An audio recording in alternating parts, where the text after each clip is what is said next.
Oh man, the fucking click track was on. Right. Welcome to the first episode of the Collab Collective. Hello, everybody. Hey, I'm Cameron Simpson, and with me is old buddy Josh of 16 years. Indeed. Yeah. Yep. So I've known Josh a very long time. Met primary 5 with the fire bell. Second day of school. Yeah. Well, your second day of school. Yeah. Your second day of school. And as I say, we were kind of the outcasts, primary school kind of growing up, and could say that. Very much into the Warhammer crew, Yeah. Yeah, man. And just as we we grow older and that life gets in the way, you don't see each other so much anymore.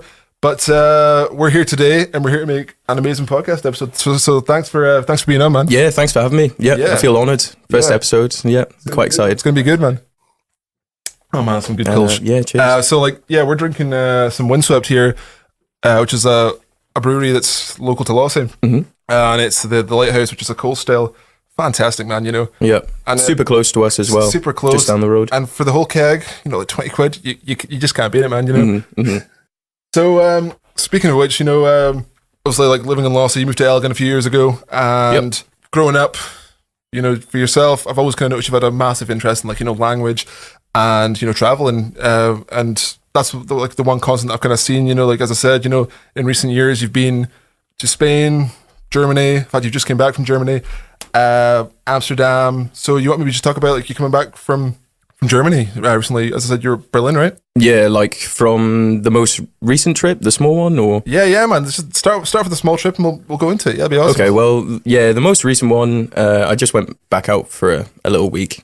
Just kind of a little break from work, kind of a big breather. I really like it over there. So for me, just going into that environment sort of, it was really effective in terms of relaxation and speaking German again, meeting up with new friends. Yeah, great weather. And pretty much. Yeah. Nice. Was that Tillman you bumped into, was it?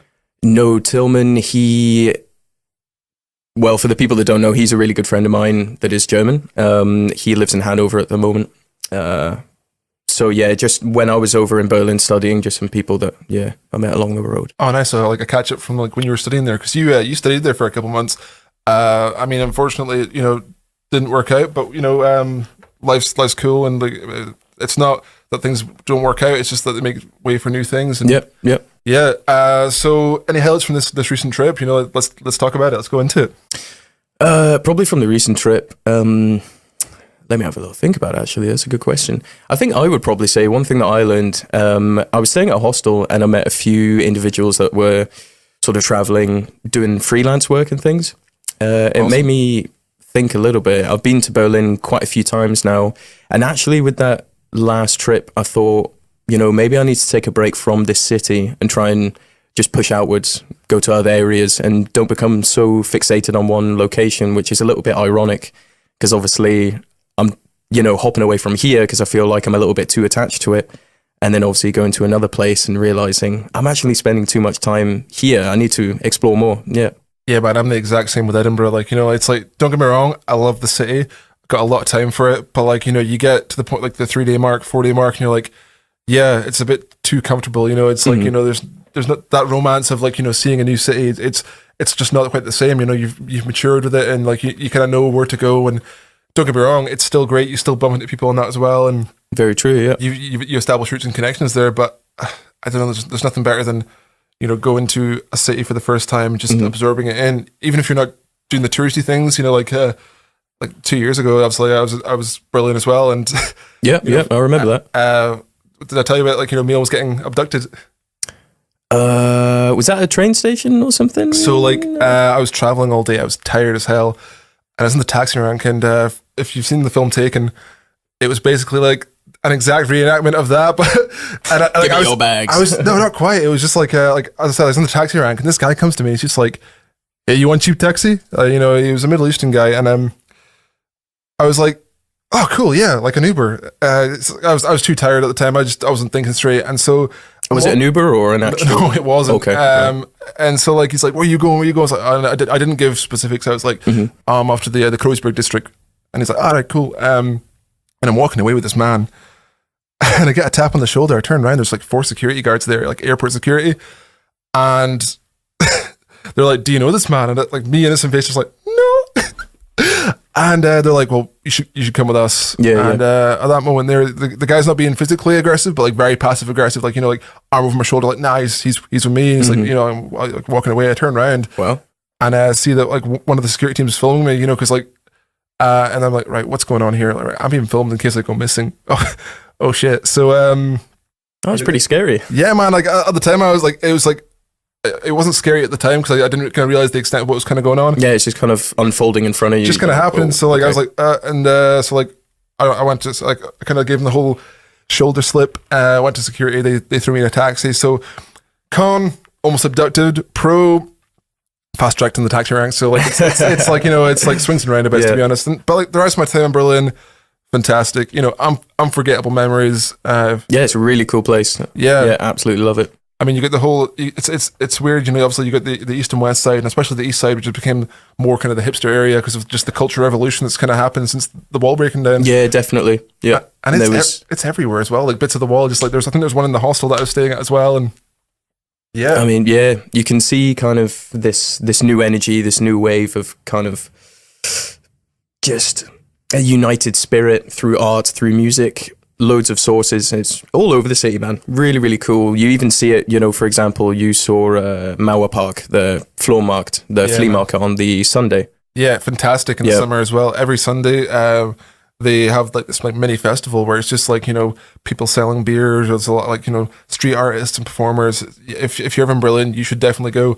I would highly recommend it, man.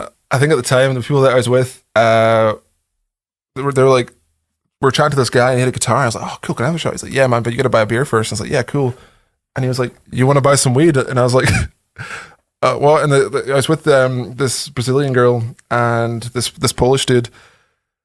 And he was like, oh, how much? And it's like, oh, €5 for like a half gram. And they're like, all right, cool. And like, so like we bought it to kind of share. And they went to the bathroom. And like, it was like 20 minutes went by and I lost. And the guy was like, you want to smoke it? And I'm like, all right, cool. So like we rolled up this like half G into like a single skitter. And like, I don't normally smoke. But like, honestly, like I was super fried and I was like, oh shit, I'm lost in the middle of Berlin and high as fuck. So I'm like, fuck, what do I do? So like, you know, sunglasses on, you know, bought a cheap pair, €3, bargain. And I retraced my steps back to the subway. And I'm reading these signs. I'm like, crap, what sign did I get on? I'm in a different country. Yeah, you know, like all these signs are in German. Funny that, you know. And I eventually kind of got back off. And the guy, because we went to an Irish bar before, and this guy was like, yeah, if you're going to do anything today, because we were going to go check out the Holocaust Memoriam. Oh, yeah. But like, we got lost and they were like, if you're gonna do anything today, it's like, you know, it's 20 degrees. It was like the first of the summer, you know, season festival. I should go to there, and that's what happened. So I went back to the bar, like, you know, just like, oh, good shout, and got back. So that was like the last day of Berlin. I've been meaning to go back ever since. Yeah, you were only there for the weekend. Man, yeah, it was May Day like 2 years ago. Yeah, last minute kind of trip. I was working away, and it was just one of those things where it was just. I was working away from home. The money was coming in, couldn't spend it, and I think I was reaching out to people. Did I reach out to yourself as well at the time? I think. Yeah, I was saving before going over to study. Yeah, because you're going to study. It's like, nah, man, I'm sorry, you know, and that was cool, you know. I think I actually left my job quite early as well because I was getting stressed out with it, and I just like, wanted to lie low before I left. Yeah, man. I mean, like, to be fair, it makes sense as well. You know, like at the time you're thinking like, oh, I could have maybe done with that extra cash that would have done me over, but.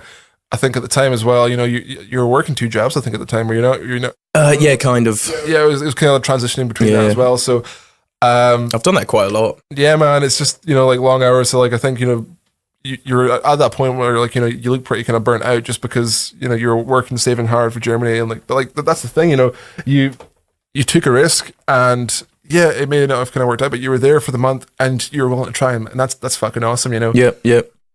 So like as I was chatting to Josh earlier, this whole podcast is about people doing cool shit, and all we really want to do is just chat with each other and bring people into it that are also doing cool things, whether that be, you know, art, travel, food. You know, if something makes you, you know, if you're passionate about anything, you know, I'm gonna get you on my podcast and we're gonna do stuff. And if it inspires like one person, then it's you know, it's a success. And as I say, like, you know, not being afraid to travel, because like obviously you do a lot of solo traveling, you know. Like I say, like you've done Spain recently. Was it Basque Country? Yep.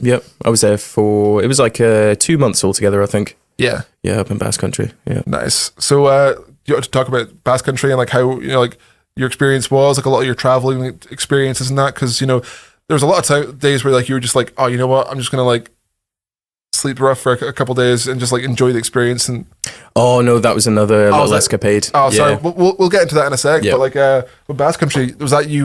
Because we get quite a lot of au pairs up here. Was that you catching up with some of them? No, actually, my ex-girlfriend was doing an Erasmus term over there. Oh yeah, sorry. So she was living there at the time. So I just kind of met up with her, stayed with her for a little bit, met friends through her network. I'd never been to Spain before, explored, soaked it up. But then again, Basque Country is a lot different to the rest of Spain. So again, I have been back to Catalonia a little bit since, but Basque Country's amazing. With Karen, yeah. Did you meet Karen's parents then? And yeah, I did. Yeah, because that was quite interesting.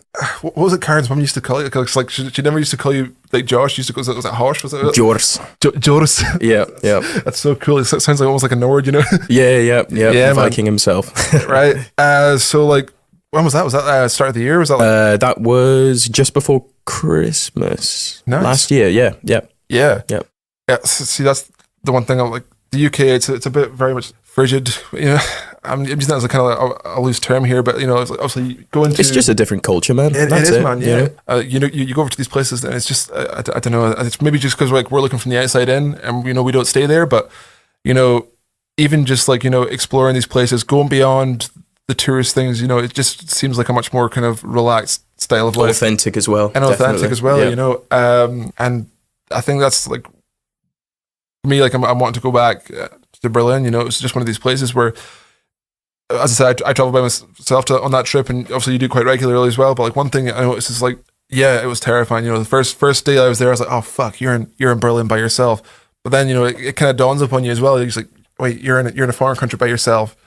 No one knows you, so like, why are you afraid to put yourself out there? And that was like my driving incentive for them 3 days. Yeah. Do you feel the same ways with that as well? Like when you're away and. Kind of, I guess. I mean, especially if you go to a big city like Berlin, for example, a lot of people are traveling, crossing through, just visiting, seeing friends. Maybe they're over there studying as well. There are going to be people in the same boat as you. Excuse me. All good. So yeah, just bear that in mind. I mean, obviously being in a big place, you got the benefit of being more anonymous, you know? Yeah. Yeah. And I mean, you'll hear people speaking all sorts of languages in big cities. So if the language feels like a barrier for you, you know, you don't really have to worry. It's not like everybody else there is not going to speak the language that you're going to speak.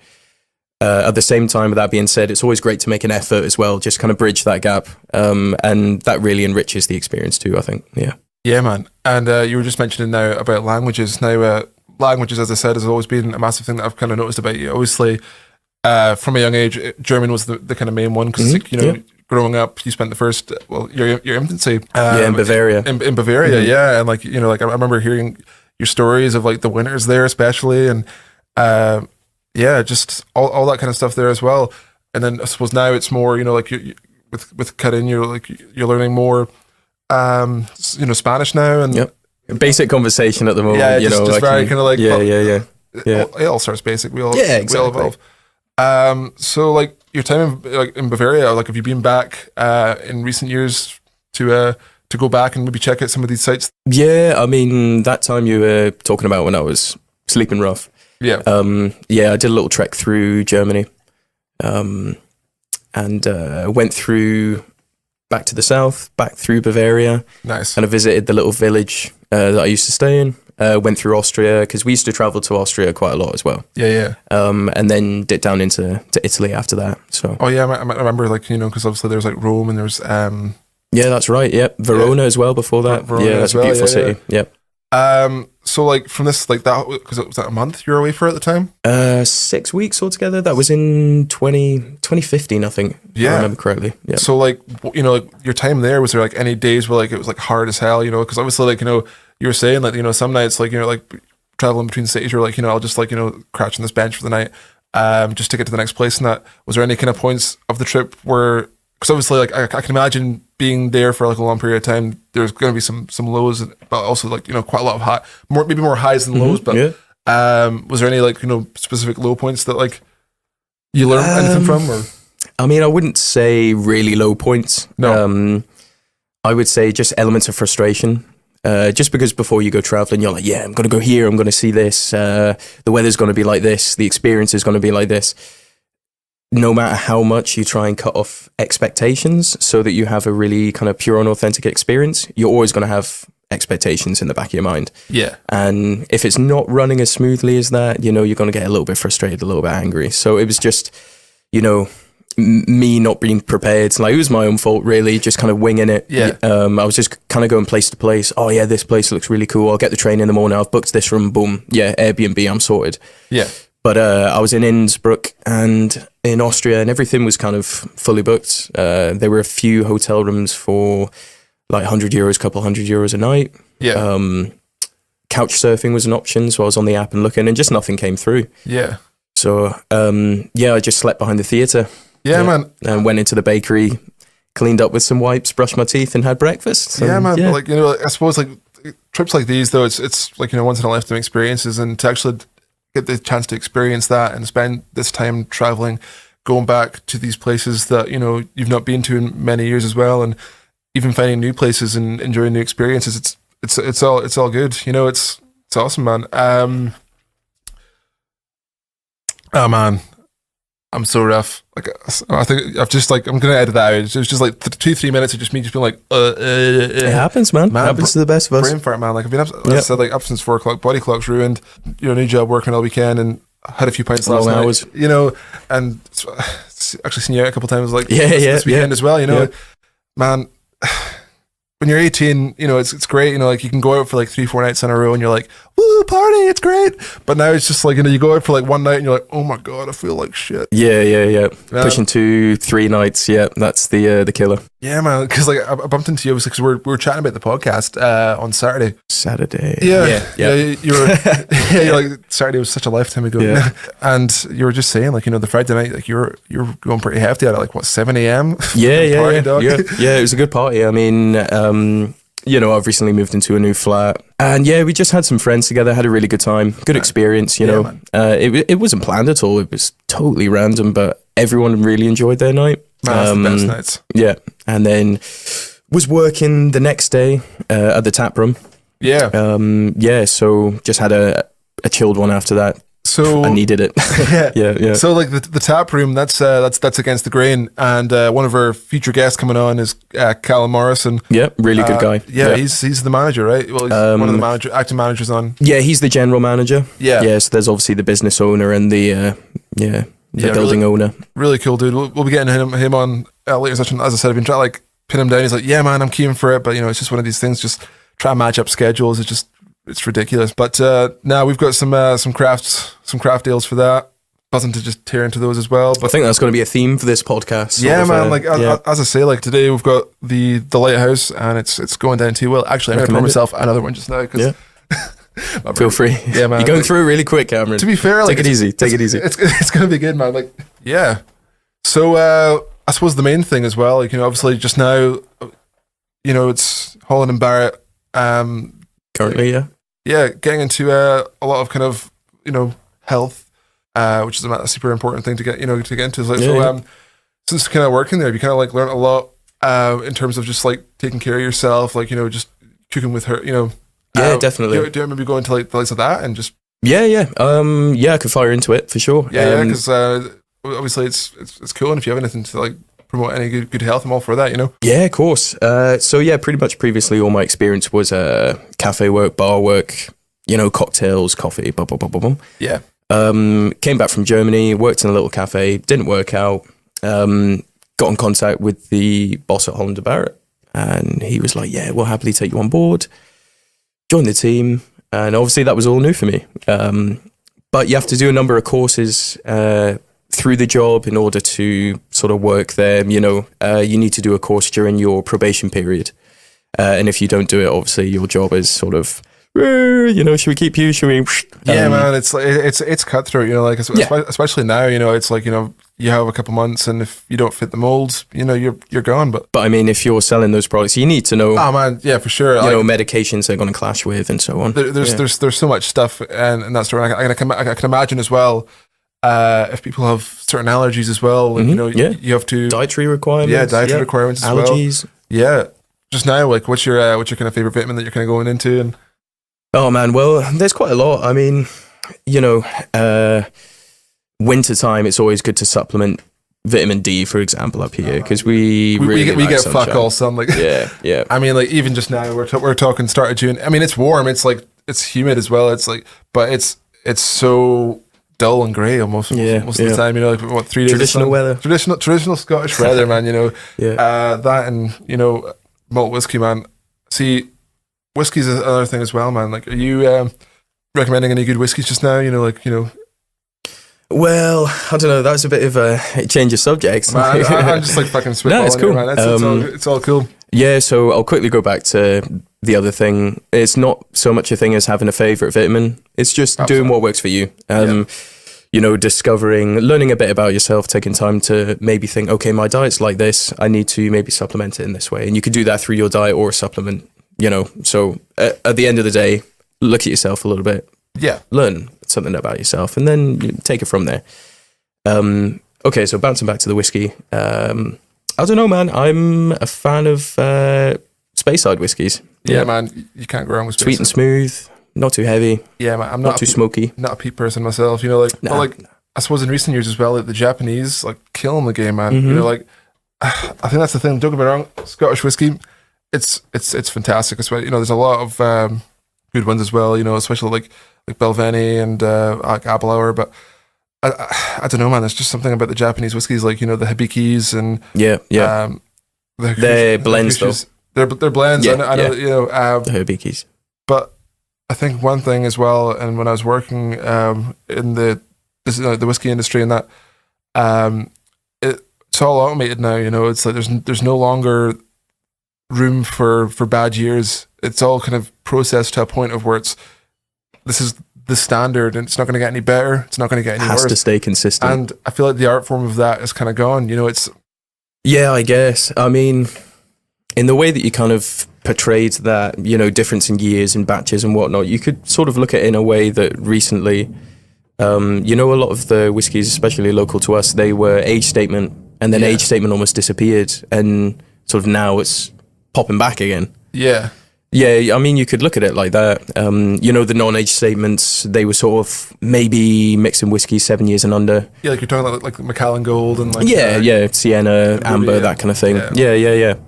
But definitely, man, I would say that has occurred in a lot of things in the modern world. A loss of sort of attention to detail, maybe. Well, it's still there, but it's automated. It is, yeah. That's the thing.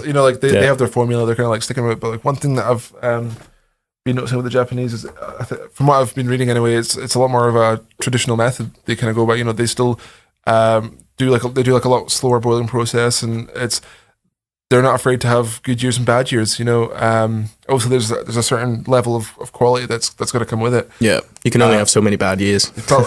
Yeah, for sure. Before it's like this whiskey fucking sucks. One thing, my birthday was a few months ago, and you got me a really nice bottle. Was it the Nikita? Was it? Sorry, Nika. The Nika. Yeah. Oh, fantastic, man! Still haven't tried it. Man, you still haven't tried it? No. Man, we're gonna get on that later on today. It's gonna be great. Because I've already finished half the bottle, man. Oh, nice. It's so good. But yeah, I mean, Japanese whiskey is really interesting. I'm pretty sure they took the practice directly from Scotland during the late 1800s. Yeah, I was hearing that. It was actually a couple of years ago. It was a cask strength whiskey thing. I think you were working the shift at the time, but you were downstairs, and it was kind of made mention about it. They came over, and a lot of them, I think it was more popular in the 30s, the 1930s, where they'd more come over then. I suppose it maybe started in the late 1800s, but and they would also learn the process from the brewmasters and go back and take what they'd kind of learned there as well. Yeah, I mean, you need to look at it. When you look at history, you had Japanese industrialization at the end of the 19th century. So that's when a lot of it a lot of the founding of that sort of practice in Japan occurred. And then First World War happened. Japan was busy with Russia and China at that time. Yeah. You had the interwar periods, so there's probably a little bit of progression there. Obviously, Second World War, we all know what happened. And then I assume there was time after that to hone the practice. And now it's a globalized trade, you know? Yeah. So yeah, it's quite fascinating. I mean, I think especially like in these areas, you know, like you mentioned Japanese whiskey, and a lot of people have got that stigma behind it. They're just kind of like, like, what Japanese whiskey is like?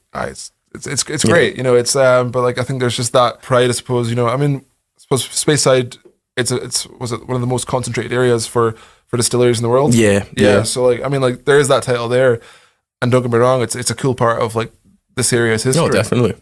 But like, it's like at the end of the day, it's like if someone's making I'm saying better, it's subjective, you know. It's like for me, like that's what I'm enjoying more so. Mm-hmm. But it's not worth completely disregarding something just because it's not traditional in that aspect. You know, it's it's just kind of in tune with their way of doing it. I guess it is a little bit of a different style. It's kind of similar to Speyside whiskey. Depends on what one you drink, obviously. I mean, Hakushu is quite different. It's quite piney, quite fresh. Quite smooth too, to be honest. Yeah. Interestingly enough, they recommend it a lot of the time as a long drink with soda and mint. Oh yeah? Yeah. Yeah, a bit different. Bit interesting. Yeah, definitely. Nice one, yeah. But yeah, I mean, 2012, I think there was a Japanese whiskey that won the world's best whiskey. Yeah. So they're doing something right. Yeah. And sorry, man, going back to the traveling and stuff, and I guess mentally, if we're looking at it through whiskeys as well, just be open-minded. I mean, that's the thing as well. And obviously, you're just mentioned just now about, you know, the Japanese coming over in the late 1800s. And one thing that's another pillar of kind of what you're good for is history. Like you're a massive guy that's into his history. And so like, you know, relating that back to travel, which is the main kind of theme of this episode. When you were traveling, was that kind of like your main focus to go to these places and to check them out, or is it just more just to like get away from this area and just to like explore the culture more so, or is it like a hybrid of both? Like to actually, I would say it's a hybrid, man. Yeah, definitely. Yeah, I could definitely go to sort of more historically rich places, but wherever I am, I love trying to seek out those little charms of, you know, that place's timeline. They're really seeing it. Yeah. And so, like I say, like, you know, over these many adventures you've had, long durations, have you got any like specific spots that people would love to check out? You know, like what kind of spots? Like? Yeah, man. Like, we'll tie it in for history for just now, but like, you know, like if there's any like also like good spots like bars and that people can go to as well, like social hubs, regardless of where it is, because like, you know, if you have any good places to check out, if people are in the area, they can go, they can check it out, they can scout it out, they can get a feel for the vibe. Obviously, there's quite a lot of the touristy options, but like, is there also some great spots that have got a lot of history behind them, but aren't as popular or aren't as recognized that you've came across in your travels? Yeah. Oh, let me think about that. Wow. I know when I was in France, there was a really, really cool town called Vaison-le-Roman. Oh, yeah. So that was in the south of France. I don't think it was close to Orange. I'm trying to think now. Yeah, it's a bit man. hazy. It's all good. But that was really cool. Like a lot of the villages out there were almost sort of built on that, almost like that peak sort of structure. You know, it starts wide at the bottom and creeps up to like a high point where the mayor may have lived back in the day. Yeah. But near this place, it was like infested with Roman ruins at the same time. Oh yeah? Yeah. So nice. There was sort of sections of the town where there were old Roman toilets and bathing rooms and boom, boom, boom. And another good place that's outside of Rome is called Ostia Antica. Bit more touristy, but it's one of the largest sort of like well-preserved Roman cities. So it was originally a port city. It had a harbour, I believe, that was used for trade. But because of the change in sea levels, it had to be abandoned because it wasn't sustainable anymore. And it's pretty much all still there. You go into the city, you know, you go through kind of the little outlying wall. You go down the main street, there's like a funerary sort of buildings where they had urns for ashes, temples, hospital. They've got the area where the firemen used to operate from. They've got the villas and the castle up at the back. Streets are still there. It's just mind blowing. Mosaics still on the floor and everything. Yeah. Nice. Yep. I mean, back in like 2010, me and my family, we drove from here, which is like the north of Scotland, right down to Barcelona. Like I was like traveling through France over the course of like, was that like 22 hours total driving time? Well, no, like we kind of split it up into like 8 hour days. So like we stopped at places, so like obviously like stopped down south in England. Then it was the next day, traveled so far. I think we got to near Le Mans for the first day, and then like Malau, I think it was. But I remember like the south of France, like you get to like this point where you go down south where like the toilets change. And you get the squat toilets, you know? Yeah. Man, Gets a bit old school. It is. It's like, cool. But no, like for me, like, for yourself as well, but you know, it wasn't so bad. But like, obviously there's like my cousins there and obviously all female, and they're like, well, how do we go? It's First world problems. Right. First world problems, you know, it's interesting how they've kind of came about. Like, I would be interested, you know, it's at what point do you kind of think it's like, oh, should we just keep these in? You know, like rather than go for just like your conventional, just. I don't know. I guess it's what like. Or is it what more like a cultural thing? Is it? Possibly, yeah. You know, I think more in the Middle East, north of Africa, they have that a lot as well. Yeah. Yeah. I don't know. It's been suggested. I get some crazy YouTube suggestions now and then, and it's like the history of toilets or the unsung history of toilets. You know, not too well known. It's probably going to be covered in that. Shit history, yeah. yeah. You could say that. Yeah. Nice. Yeah. But yeah, like obviously those kind of toilets are still all over the world. Yeah. We used to use them, and yeah, like. Obviously, in situations like the First World War, we use them. Like in a frontline trench, they would be as far away as possible from where you'd be operating, obviously, to like lessen the chance of infection and illness. But again, they would maybe just be a hole in the ground, or you know, a bit of a dugout with a wooden seat, and that was you. Yeah, just you got a dugout, you're good to go, man. Yeah, it's you know, it depends on the needs, depends on the people, depends on where you are, and. In fact, Karen said it was still a big thing in Spain in some areas when you go hiking. There are just little sheds. Oh, yeah? And they've got a wooden seat, with a massive hole in the ground. And, you just go, there's some toilet paper, go poop, do your business. Yeah. And I'm not sure if someone's tasked with cleaning it out. Imagine that, like being that guy where he's got to like, not only like clear like up like someone's shit from a hole, is like to actually like climb the mountain though. True. Climb the hill. I wonder where they put it as well. Right? Yeah. But there's just got like a fucking like a little bucket. Just like yeah, she was telling me there was stories of like cats falling down and people having to like get their cats back. Yeah. No. Yeah. Fucking cats. Interesting, man. Right? Oh, I mean, when you were in Catalonia, did you do any of these hill climbs? Did you see any of these? Yeah. I was staying in a little town called Borich. Okay. Which is an hour and a half, few hours away from Barcelona, further inland though. Yeah. So the sort of capital of that area is a place called Berga. And we went hiking. There's sort of a hill just beside Berga. And as you go up, there are little inlets for like every saint that was worshipped in that area.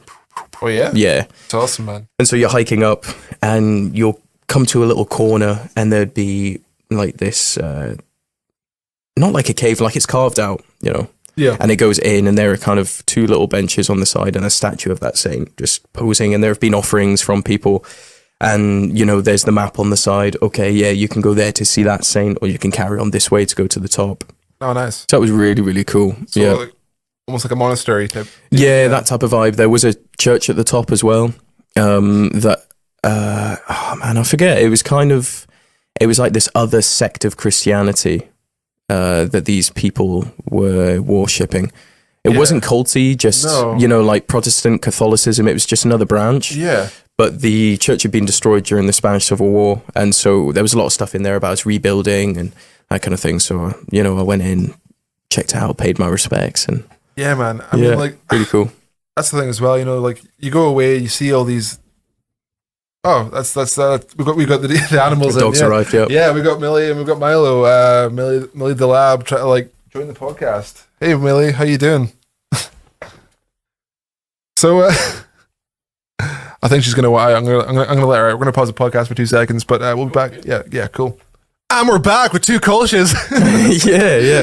Back again. Yeah, man. Right. What is this, round 3, round 4? Whole new burst of energy with this. Right. This is, Can you pop my headphones on? Is that okay? What? Can you pop my headphones on? Oh yeah, man. Yeah. Fuck. Yeah. So we are. There we go. Yeah. We are back with. We are back with more of this podcast. Which more chat. We digress, but we're getting back to the point. Mm-hmm. So back to the point of Spain, where we were talking about the church and stuff, and it was destroyed. Let's dive back into that. Yeah. So I was on about that church over there. I'm gonna try and find the name actually. Yeah, let's go for it. That's why we need one of these assistants that I was talking about that's on Joe Rogan's podcast. But we got Google. It's the next best thing, man. It's all good. Yeah. Let me see. Yeah. So the church is there by a sanctuary. The sanctuary is pretty cool. So sick. Obviously, in the church, there was a lot to do with it being destroyed in the Spanish Civil War, like I mentioned before. And that's in relation to Franco trying to cut all this stuff out at the same time. Oh yeah, yeah. As well as the Catalan language and all of this stuff. So yeah, there's lots of things in there to do with that, but there's also a sanctuary near it, just a little bit further up, and apparently that is the spot in which during the Middle Ages a guy climbed up this mountain and he found a statue of the Virgin Mary. And so there's this sanctuary you can go, there's a little walkway along the side that looks all across the landscape, and you can see another really impressive sort of mountain range, I guess you can call it, called Montserrat, which means, I can't remember if it's Catalan or Spanish, but like mountain of the saw, because it looks like a saw blade turned upside down, like jagged. Boom, boom, boom, boom, oh, interesting, yeah. Yeah, really cool. And then you can peer through this window, and it's like got this little area in which the statue was apparently found. But the sanctuary is called Santa Maria de Queralt, which stands at an elevation of 1,200 meters. Does that translate to anything at all, or is it? Yeah, so like Saint Mary of Queralt, I guess. Ah, cool. Yeah, Queralt. Nice. Again, my Spanish is pretty rusty, so don't quote me on that. Everyone's learning. Yeah, that's it. Everyone's experiencing. We're all doing shit. That's the cool thing. But yeah, it's sort of all in the pre-Pyrenees. I'll just show you a picture, actually. That's at the top. I don't know if you could see that from here. 1 second. There we go. Man, that looks amazing. And the view, Yeah. If you can, get on Google just now, guys, and just fucking check this out. It looks amazing. Yeah, Santa Maria de Queralt. So Queralt. Yeah, that's the one. Nice. Looks amazing. Right. And so... Cheers, man. See, for me, like, one place I've always wanted to check out is like Madrid, like more central Spain. Mm-hmm. Yep. Even like southern Spain as well. Like, how about yourself? If you got any like places in terms of Spain as well? Yeah, that you would check out. Obviously, because like Karen being from Catalonia, and with like the tensions going on there, is she kind of dead against going more central, or is she like kind of like neutral with it as well? No, the thing is, her parents are Spanish. Yeah. So in the house they speak Spanish.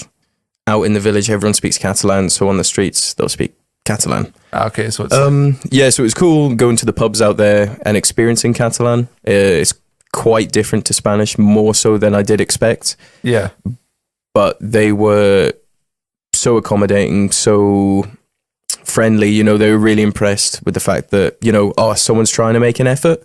Yeah, because I think us British, especially, are really bad for just murdering and butchering a language, or not even making the effort at all.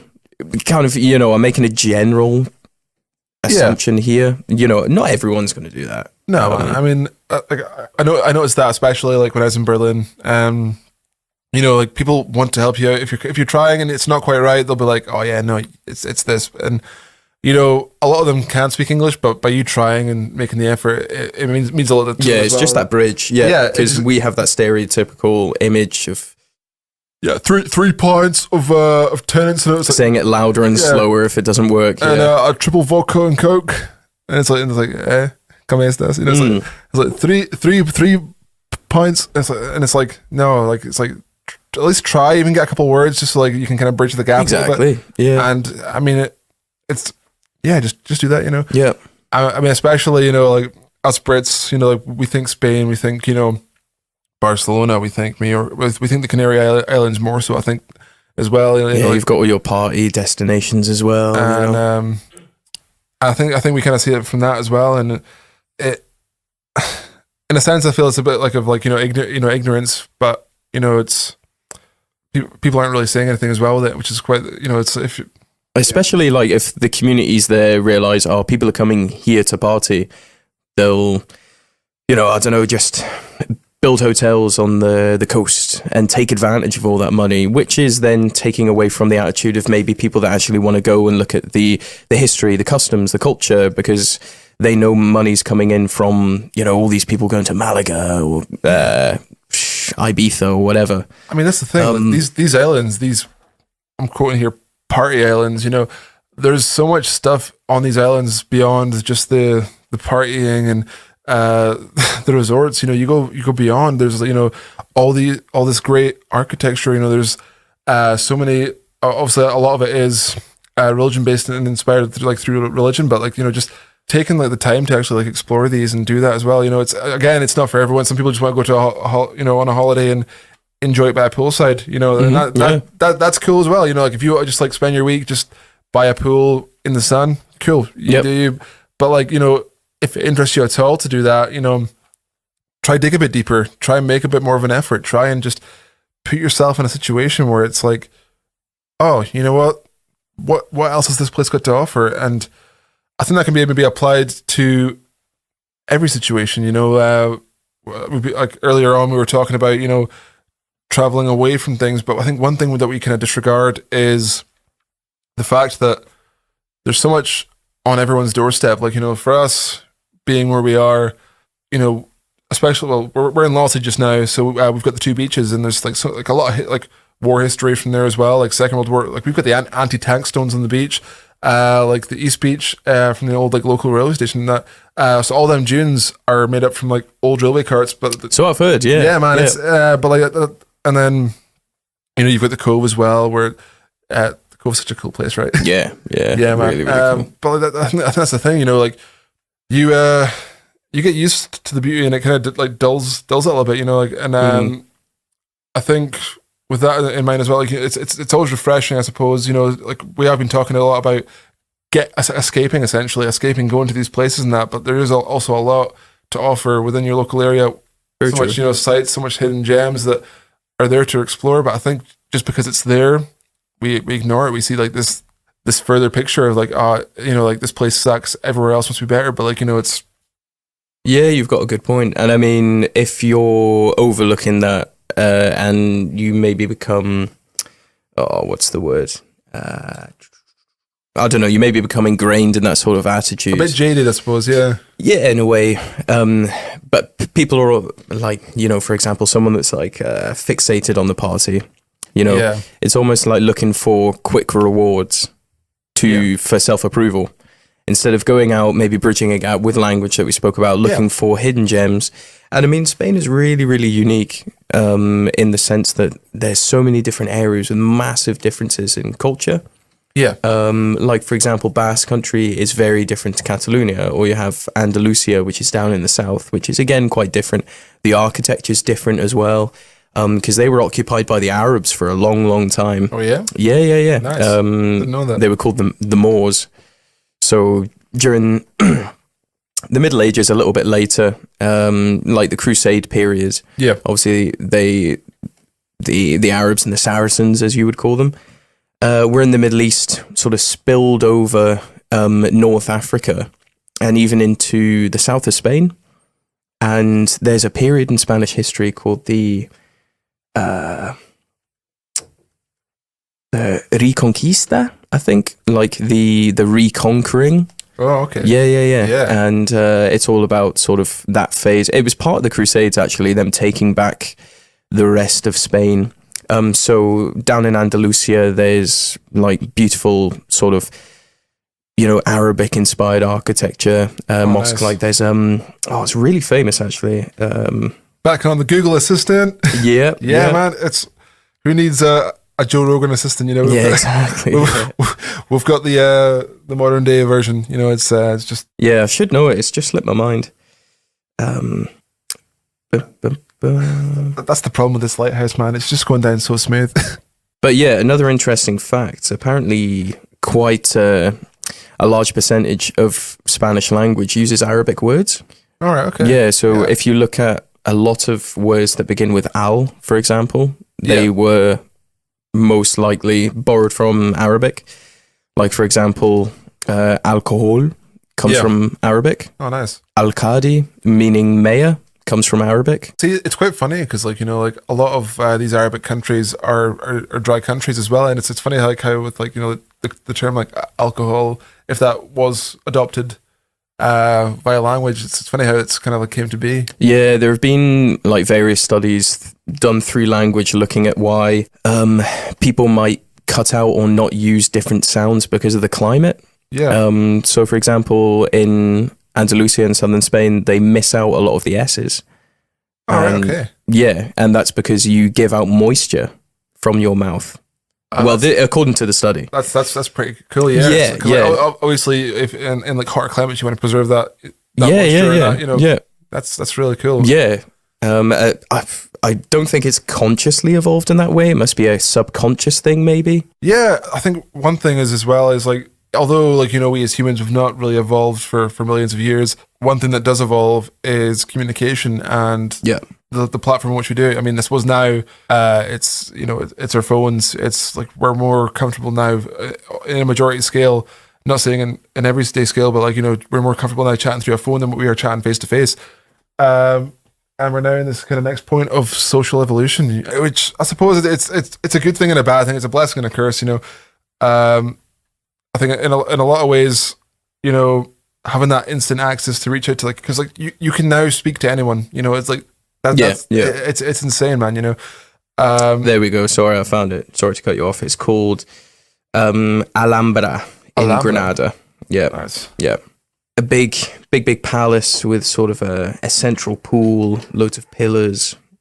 Yeah, looks beautiful. Yeah, man. Somewhere to definitely go. It's on the list. Yeah, I mean that's the thing. Like, I was like for the most part, Europe's being kind of like your playground to go and explore. Have you ever thought about going like further afield and like checking out different places? Like, I think I was seeing a few weeks ago you're maybe planning on doing something in like South Africa at some point.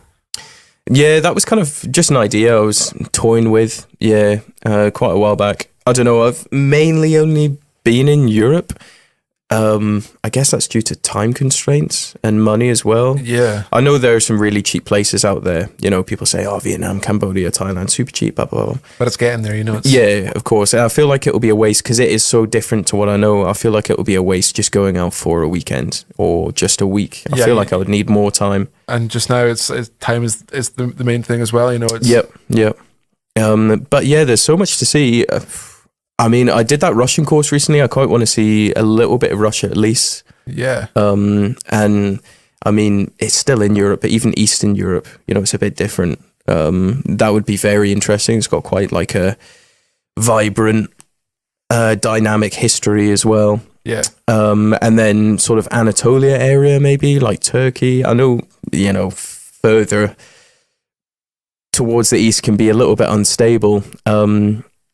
But yeah, I just kind of... I mean, that's the thing though, like everyone's like, saying stable, unstable. Anywhere you go, there's always like that risk of, it's like in the UK, you've got London where like, crime rates in terms of like, stabbings have went through the roof, and like... I think London's a bit different to like Iraq and Afghanistan, for example. No, I'm not using those examples. They're still technically like war zones, technically. But like, I'm on a bit like, people being too afraid to travel to places because they're like, oh, it might be a bit risky. It's like, well, okay, yeah. Yeah. So it's, it's like, there's danger on your front doorstep. And, it's like just a case of like, in a lot of cases, it's being in the wrong place at the wrong time.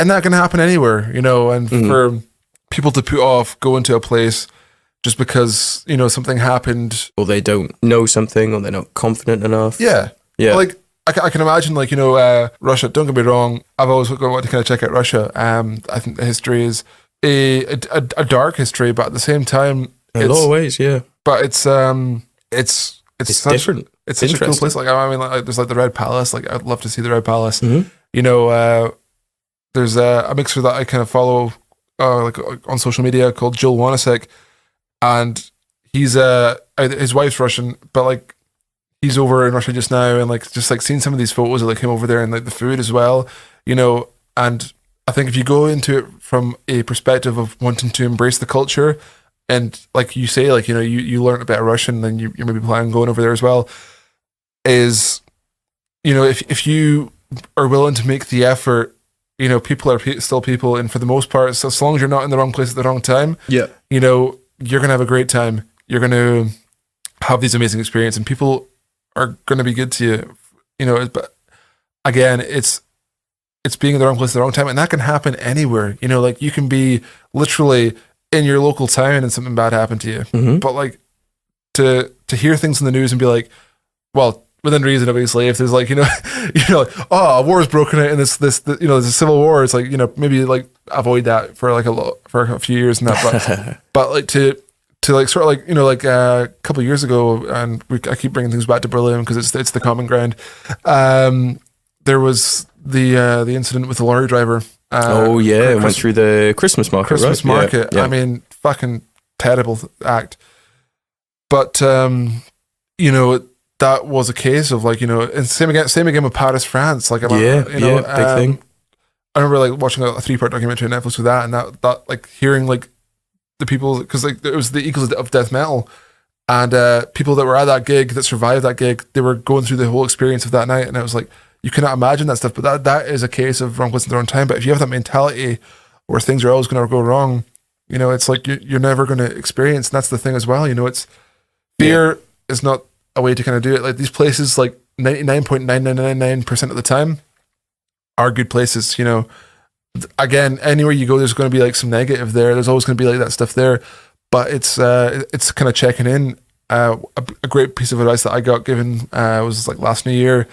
And any city that you go to is to go to like the local police station and say like, you know, right, where's good for me to go at these times, because obviously the authorities will kind of know from a tourist perspective, like, right, cool, after this time we would avoid you going to these areas because this is where like things are likely to happen.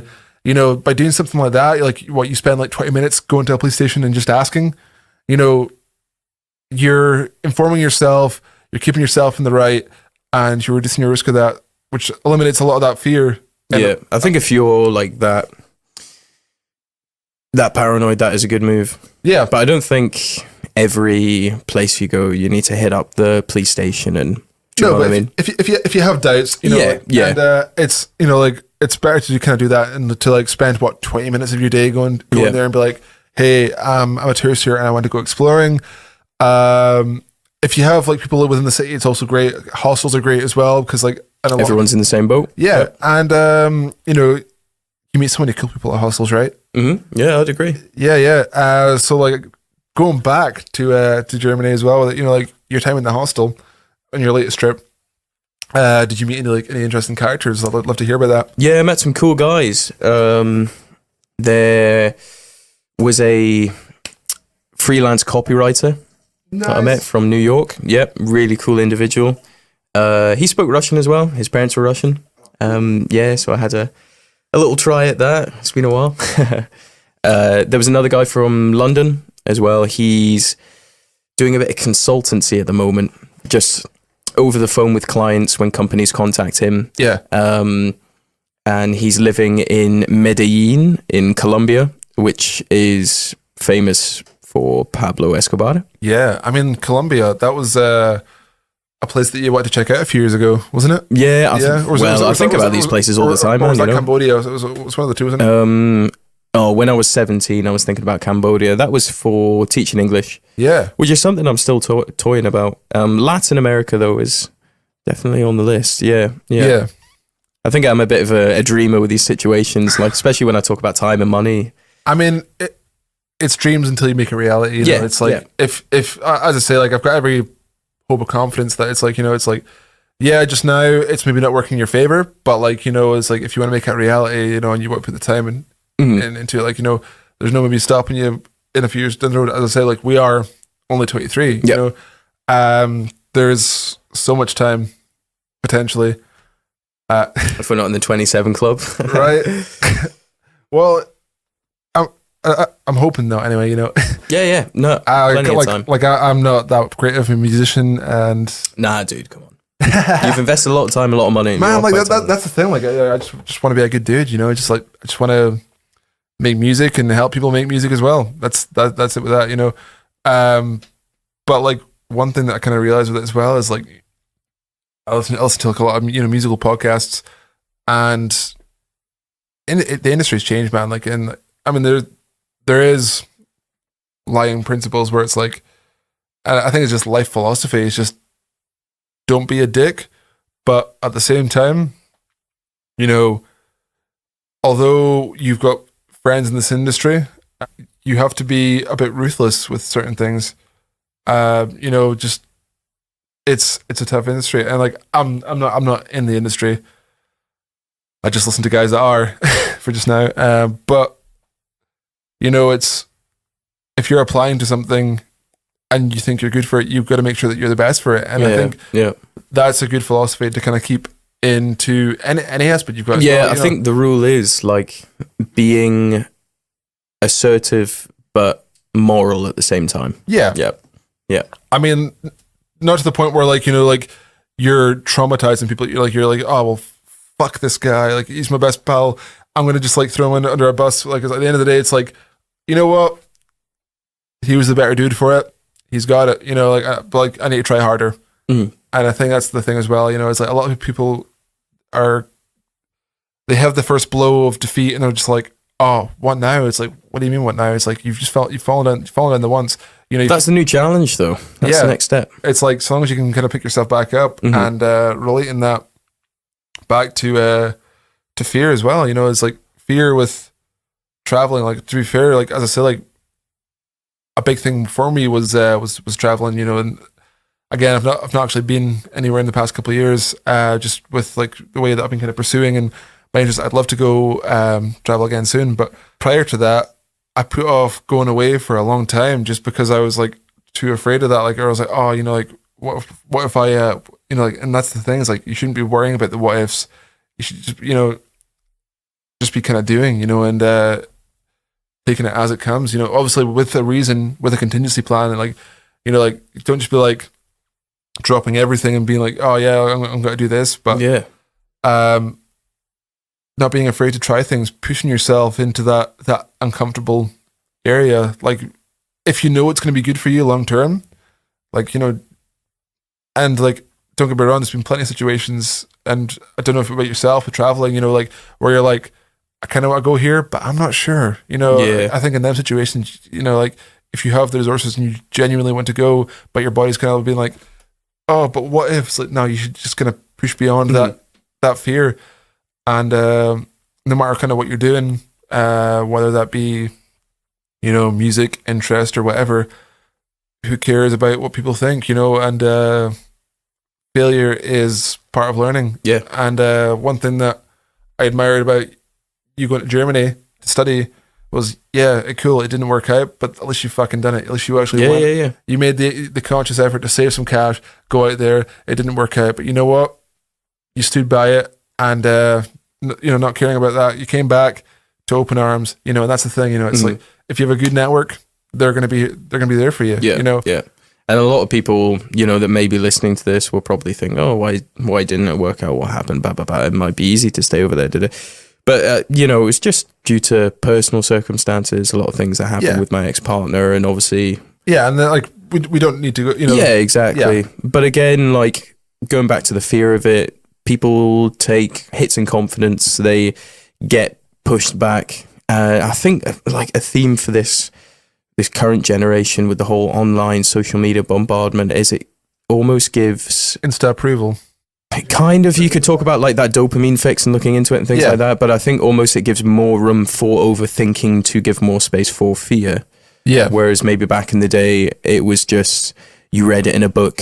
no one else in the town had been there. Whoa, I need to see it maybe. You know, it's kind of more about doing, and I think... There's that mystery, whereas now... Exactly. Like, there is still elements of mystery, but for the most part, we've got so much information that we can get and receive. And yeah, maybe it like brews almost like a laziness because you've already got it on. Essentially, it's like, oh yeah, I don't need to go there because like I can just like read about it. And it's like, well, no, that's not the same as actually being there, taking it in, enjoying the experience for what it is. You know, it's like people that are kind of wanting to do anything. And if I think one thing to kind of accept is that it's like, and you were talking about it earlier, was we build up expectations in our head about experiences before we even have the experience, which leads to disappointment, you know. And so like for me, I'm quite bad for this, but like I'm always like undermining myself with it. But the reason for it is like, it's like I take the situation for what it's like, right, cool, we're probably going to do this, right, leave it quite base, you know, like just like, you know, like, so like as I said, just came back from Chamber Studios, fantastic experience, but like my expectation in my head was like, when I'm there, all like I'm expecting is to help out any way I can, be a good dude, and if I learn a couple things, that's awesome. If not, then it's just cool to be there and enjoy the experience. And you know, I went there, I helped out, and it was cool, like, you know, cool band, you know, and but like that was the thing as well. Like I was there, but I was like, whilst I'm here, I want to try add value any way that I can. And you know, like one way was like, you know, when the band first kind of came in, I was like, hey, you know, I'll help you guys load in. I'll you know, and just not being afraid to kind of put yourself in the situations. And it's cool. The more you kind of push yourself to fulfill these things, whether that be like yourself with travel, with me with music, the more, and I'm using the term loosely here, the universe tries to conspire with you with it, I suppose, you know. Not everything kind of works out, but at the same time, to have like one experience, and even if it's a failure, well, a subjective failure, it later down the road, you kind of see why that kind of fell down, exactly, why that fell apart to make way for you. He was a lesson. Here is later down the line. Here's the summary of it right in front of you. This is why it was there in the first place. I think a lot of people should, you know, sort of open up and understand that, like understand, you know, we're going a bit spiritual here, but the laws of the universe, how everything interacts, entwines, folds back within itself and lays out again in front of you, you know? And I think that's the thing as well. And try to trace this back to fear is, I think with social media now, there is that element of fear because there's that element of judgment. Yeah, and constant comparison. Yeah, constant comparison. But like, that's the thing, you know, it's like when you're playing off your own when you're singing off your own hymn sheet, who are you singing against? You're singing against yourself. So like, and for me, don't get me wrong, like, you know, this podcast's new, and to be fair, going back into this whole thing where it's like throwing yourself in the deep end. First podcast, yeah, cool. Start was a bit rusty, but we're now getting a good flow on the go, and it's fucking awesome. Loving it. It's great. Yeah. It. It's getting deep. Yeah, man, it's cool. It's taking a twist, but it's all good. We're now like sitting at like, what, an hour or so? Mm-hmm. Yeah, man, it's cool. But oh my god, I've lost my train of thought. Can you help me out? Yeah, we were talking about fear, a bit about social media, laws of the universe. So one thing as well is like not being afraid to do what you want to do, and like as I say, like this is the first podcast, and yeah, I'm not wanting, you know, everyone to be like, that's great. I'd much rather be like, hey Cameron, you know, like you need to get better, and that's awesome. Like I take every lesson as that comes, and not being afraid to accept that criticism and to push yourself in the deep end, because like at that point in there, you learn, and you learn a lot quicker than people telling you that you're good. You know, like that's the thing. Like I'd much rather have someone tell me you need to get a lot better than to be like a couple of mates being like, that's so good, and then behind your back, no, respect that, you know. And one thing that I want to bring out the most, and I'm highlighting this again, I think I brought it up at the start of the podcast, was for yourself, this episode, for the most part, I suppose, has all been about culture and travel, you know, and there's going to be, you know, hopefully more episodes of this as time goes on, and all I'm really trying to bring out is people not being afraid to express who they are in a platform that they're happy with doing so. And for yourself, you know, like you got language, you got history, you've got culture, all this ties in and accumulates together. For other guests that I've got coming on, I've got plenty of like musicians. I've got artists, plant lovers, plant lovers. You know, anything, right? And the main theme behind this podcast is if you're passionate about something but are too afraid to express it, if it helps you, awesome, right? If you're like, fuck this guy, like you don't have to, like, we're an hour in the podcast. If you're listening to this at this point, then fucking amazing. Love every one of you guys, right? But that's the thing. It's like not being afraid and tying this back into the social thing. You know, we are becoming to this point where we seek social approval, whether that be through likes, comments, interactions, and don't get me wrong, it's became an important part of communication now. Going back to like almost an addiction for some people. It is, yeah. And don't get me wrong, like, you know, especially like with mobile phones, and I'm guilty for it too. You know, you check your phone, you're like, well, I just checked Facebook like 2 seconds ago. I've seen this. I'm in a loop, and it's like being self-aware and try to get yourself out of that. Yeah. But no, it's if you're genuinely interested in something, and it can be anything. It can be something small, but like you're a bit too unconfident, where you're just kind of like, oh, I don't know, because what if people think it's nerdy, or what if people think it's this? Well, fuck those guys. Honestly, you know, like, as I say, we're now in the internet era, and if the people you went to high school with don't approve of it, well, if you keep posting and doing stuff that you're really interested in, people will gravitate towards you that are also interested in towards it. Like, so like, if you're into like models like Warhammer or model airplanes, you know, who cares if, like, you know, the guys that you grew up with that were pricks in high school anyway, you know, there's like billions of people with internet access, and there's a very high chance that if you're doing what you're interested in, doing it well, putting in lots of passion, you know, you've got the authenticity and the good energy behind it, people are going to follow you. Yeah, man. Yep. And that's the thing, you know, we're now in this point where we're so afraid of what people think, but then at the same time, and this is probably like a massive pro with the internet and social media, is you can gravitate people towards you that have got similar interests with you. Like, they might be across the world, you might never meet up. It's why you've got your close friends, and your close friends might not understand it, you know, like, because they've got different interests as opposed to you. Mm-hmm. But at the end of the day, you know, it's like not being afraid to do what you want to do, and not being afraid to accept criticism and accept what they're kind of saying. At the end of the day, if they're being mean for the sake of being mean and just being like, you know, it's like, oh, you can't do this because you know, you're never going to get good.